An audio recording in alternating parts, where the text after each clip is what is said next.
Why host a workshop? Well, there are a few reasons.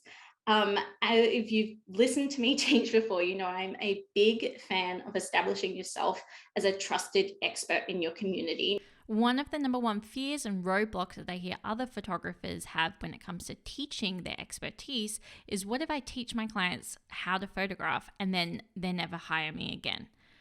Let me put that fear to rest. By teaching your clients or potential clients the basics of pet photography, you are absolutely not preventing them from hiring you in the future. You're just establishing yourself as a trusted expert. Just as if your hairdresser shared some really great tips for how to style your new cut at home, it wouldn't stop you from going back to them. Or if a chef did a cooking class, it wouldn't stop you dining at that restaurant. All it's going to do is establish them as the experts. They're going to gain your attention and build your trust. You can do exactly the same with your clients. You're also going to expand your audience. So it's a great way to tap into a new market of people. So it's pet lovers who are interested in photography. They value photography. And then it's a great opportunity to sell without selling. If the idea of doing a hard sell makes you feel icky and cringy on the inside, first of all, totally relate. But second of all, you don't always have to do that. So a strategy like this allows you to grow your network, introduce pet parents to your photography without you having to do a hard sell. So instead of trying to convince them why they should hire you over anyone else, you're getting paid to share your passion, have fun with your ideal client, and actually be helpful to them.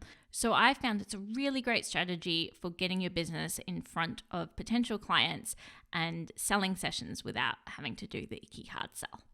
And the fourth reason why you should be hosting a workshop, it is a nice new revenue stream for your business. Big fan of diversifying the way that income is coming into your business.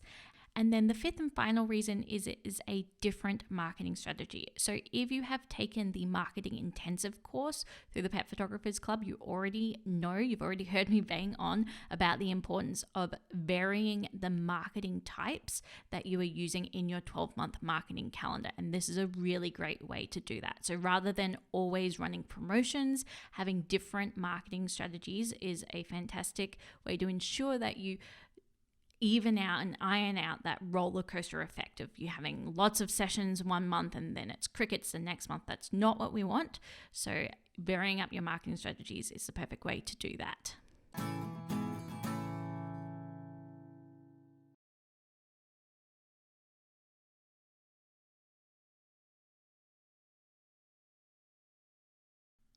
So if you are sitting here with a little nasty voice in the back of your head thinking, I don't know if I'm even qualified to teach a photography course, let me kick that imposter syndrome in the butt for you. It's totally normal. We're creative types. Imposter syndrome is rampant in our community.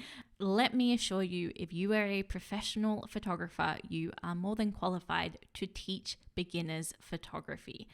There are 3 typical imposter syndrome fears that I hear about. It's that 1, I don't know enough about different cameras and gear. 2, I'm not a public speaker. And 3, I'm not a perfect photographer. I'm going to break these down for you before we continue on with this workshop.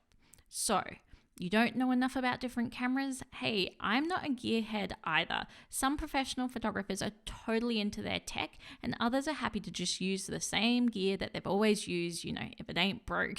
Whichever camp you fall into, you will be able to teach a workshop. You do not need to, and you are not expected to, know every make and model of camera out there. You can have your students bring along their camera manuals and you will be able to easily refer to their camera manuals to work anything out with their specific camera. So again, let me reiterate, you're not expected to know everything about gear to just teach the basics of photography.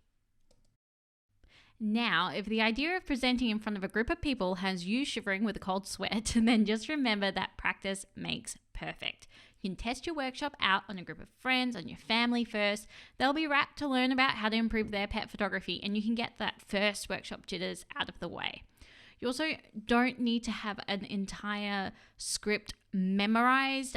You don't need to have a speech memorized or anything like that. It's not like public speaking in that sort of sense. So don't feel like you have to have everything in your head. It's totally okay to have notes that you're referring to, and it's okay to be human. They're not expecting you to be an incredible public speaker. You're just there to share your knowledge.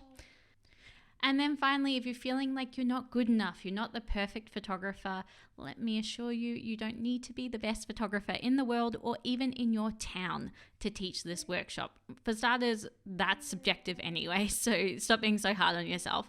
But even still, if you have that feeling, I'm not good enough, just remember that you don't need to be the perfect photographer. You just need to be able to help your clients improve their snapshots. Acknowledge your fear, understand it, and then get comfortable existing in a space with it.